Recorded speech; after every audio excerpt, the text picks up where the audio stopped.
Assalamualaikum warahmatullahi wabarakatuh. Selamat pagi, siang, sore, sampai malam buat kalian semuanya. Halo guys, di sini ada EJB. Apa kabar kalian di hari ini? Semoga yang lagi mendengarkan ataupun yang lagi menonton video ini kabarnya sehat selalu, rezekinya lancar dan berbagai urusannya itu dipermudah oleh Allah Subhanahu wa taala. Amin ya. Anyway, selamat datang di acara Ini Cerita Kita di YouTube saya. Eh, ini cerita kita itu adalah konten tanpa kamera, tanpa visual, dan mungkin ini lebih baik ya untuk kalian dengarkan di malam hari atau siang hari atau pagi hari ketika kalian sudah santai gitu. Karena kalau kalian mendengarkan konten ini saat kalian bekerja, kalian bakal ngantuk. Anyway juga saya bukan nggak akan, tapi nggak ngerti apakah bakal ada yang mendengarkan konten seperti ini. Kalau ada syukur, enggak ya nggak apa-apa, karena ini sebagian dari hobi saya. Oke, di video kali ini uh, saya pengen bawain suatu cerita. Ini genrenya tuh fiksi. Cerita ini diambil dari kayak website portal gitu di cerpenmu.com, which is penulis dari cerita ini adalah Isti Fajaryani. Cerita ini berkaitan gitu dengan COVID-19 yang apabila tidak bisa hilang seumur hidup. Ya, jadi judulnya tuh kalau dari penulisnya dituliskan sebagai Pilu dari abad ke-21. Kita mungkin langsung aja mulai ke ceritanya.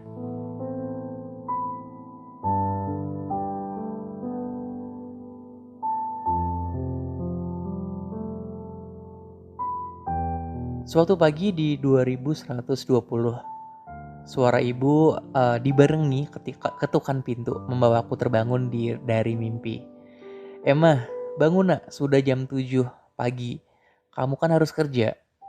Ibu tuh memang seperti alarm berjalan setiap pagi. Iya bu, aku sudah bangun, jawabku meyakinkan ibuku. Menjadi rutinitasku setiap pagi, bersiap untuk pagi bekerja. Sebagai seorang perawat, menuntutku untuk berangkat kerja sepagi mungkin dan pulang selarut malam mungkin. Dan terkadang aku harus berangkat kerja tengah malam demi mengejar shift malam. Sayang, jangan lupa baju antivirusnya dipakai. Deteksi jarak, jangan lupa ya nak. Dan ingat selalu pakai masker. Sebelum sarapan, cuci tangan yang bersih. Ibu mau siapkan jas ayah dulu. Ujar ibu mengingatkannya padaku. Dan aku menjawab, iya ibuku sayang. Sudah beres semuanya. Emma berangkat ya, aku menjawab sembari berpamitan.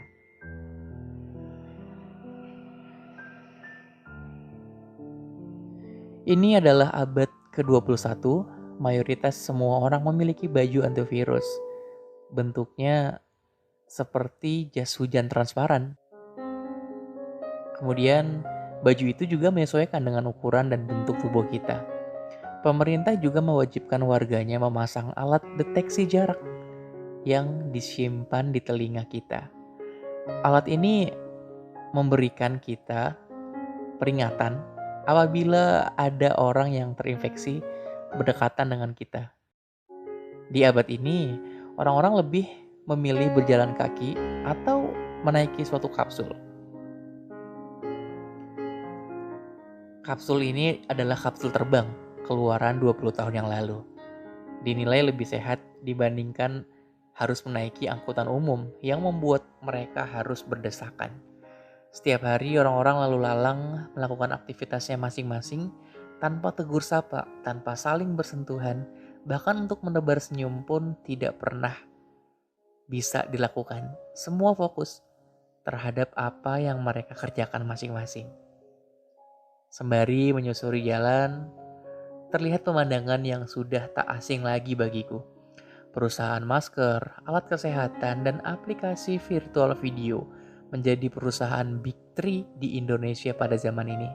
Baik itu perusahaan milik negara maupun perusahaan swasta. Kereta api kini beralih fungsi menjadi alat transportasi pengangkut kontainer barang. Bus-bus, kereta MRT, dan pesawat memiliki pembatas di setiap kursinya untuk menghindari kontak langsung dengan penumpangnya. Semakin berkembangnya zaman, orang-orang lebih menyukai hal-hal yang simpel, tak mau mencampuri urusan hidup orang lain, dan hidup dengan metode individualis.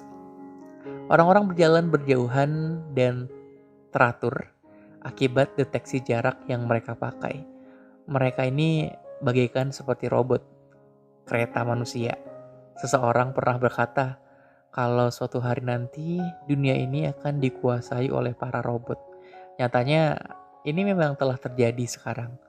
Manusialah yang menciptakan diri mereka menjadi seperti robot.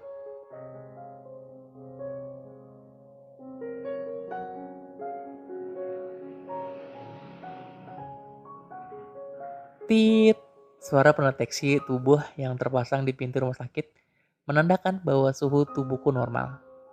Selamat pagi, Suster Emma. Pagi, Sus. Sapaan itu biasa terdengar saat aku sudah sampai di rumah sakit tempatku bekerja. Saat ini, usiaku baru 30 tahun. Aku sudah diangkat menjadi kepala perawat di rumah sakit ini. Pemandangan lain yang amat membosankan terlihat di ruang tunggu pasien. Orang-orang duduk sembari menatap layar gawai mereka dengan berbagai macam ekspresi mereka tunjukkan, menjauhkan yang dekat dan mendekatkan yang jauh. Begitulah zaman ini. Satu persatu pasien kutangani hingga waktu menunjukkan pukul 9 malam. Aku bergegas untuk pulang. Sesampainya di rumah, seperti biasa, aku mengerutu kepada ibu tentang keluh kesahku selama bekerja seharian ini. Bu, aku kesal. Tadi di ruang tunggu aku lihat pasien seorang ibu hamil. Dia kesulitan mengambil sapu tangannya yang terjatuh. Dan tak ada satupun orang yang mau membantunya, Bu. Mereka asik tuh dengan gawai mereka tanpa peduli dengan orang lain. Untung saat itu aku lewat, jadi aku bantu. Aku menggerutu kepada ibu. Ibu senang, sayang, kamu bantu dia. Cobalah kamu mulai memikirkan untuk fokus mencari pasangan. Biar menggerutunya jangan ke ibu terus. Jawab ibu sambil menggodaku. Ya bu, aku juga ingin begitu. Banyak yang bilang aku ini perawan tua. Tapi masalahnya, aku tak ingin cari jodoh di aplikasi-aplikasi seperti orang-orang lain kebanyakan. Sekarang, gimana mau cari pasangan cara langsung? Kita berjabat tangan aja tak boleh kan? Pasti karena alasannya menghindari resiko penularan virus. Ujarku yang masih menggerutu. Memangnya dulu virus itu sebahaya apa sih bu? Aku balik melontarkan pertanyaan kepada ibu. Dulu, sebelum nenekmu meninggal, beliau bercerita kepada ibu. Virus itu berasal dari suatu negara yang sangat banyak penduduknya. Kemudian, virus menyebar dengan mudahnya ke seluruh dunia. Kau tahu nak, virus itulah yang mengubah peradaban kita saat ini.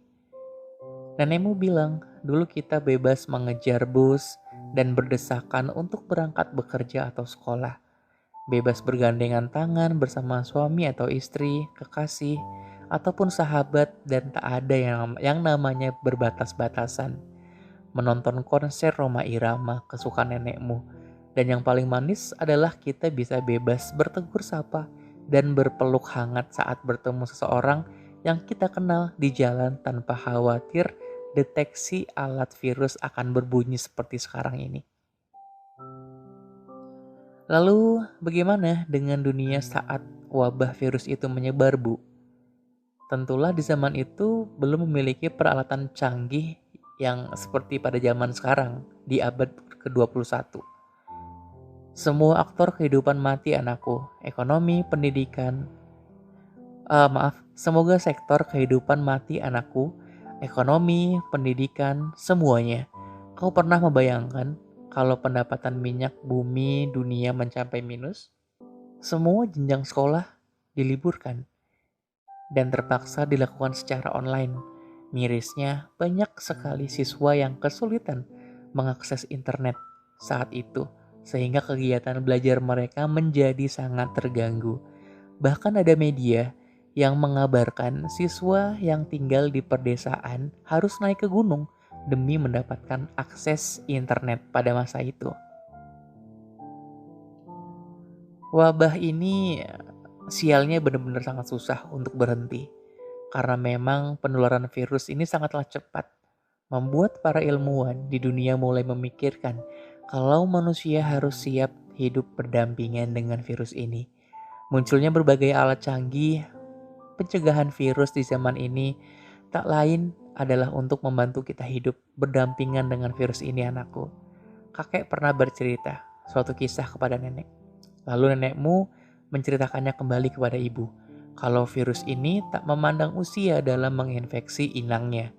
Mulai dari bayi yang bahkan kulitnya masih merah sampai seorang nenek yang usianya lebih dari 100 tahun.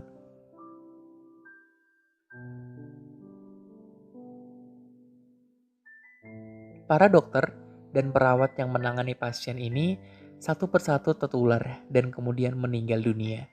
Mata ibu mulai berkaca-kaca saat menceritakan kisah ini.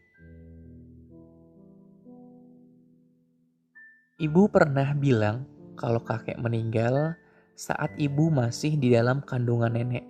Tapi ibu tidak pernah bercerita kenapa kakek meninggal. Aku balik bertanya kepada ibu. Dan jawabannya, karena kakekmu adalah salah satu perawat pasien yang terkena wabah virus itu, nak. Dan dia turut serta meninggal.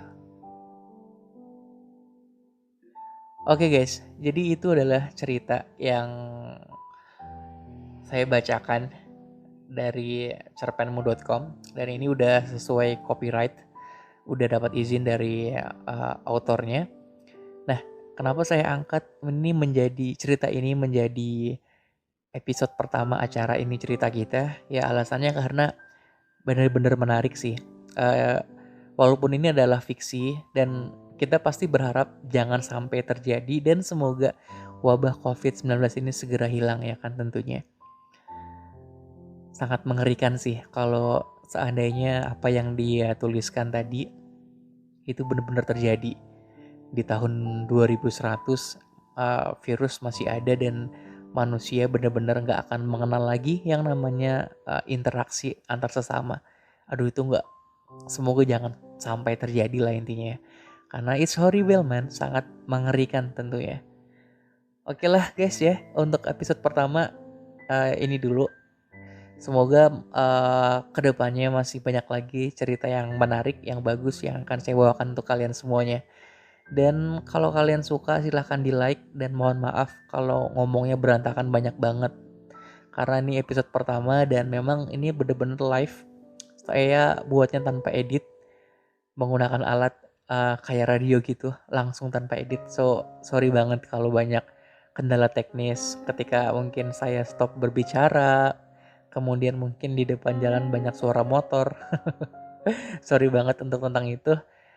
Intinya thank you banget buat kalian yang udah mendengarkan sampai detik ini. Kalian keren banget guys. Thank you banget buat supportnya. Dan saya pamit. Assalamualaikum warahmatullahi wabarakatuh. Dan sampai jumpa di acara Ini Cerita Kita selanjutnya. Bye-bye.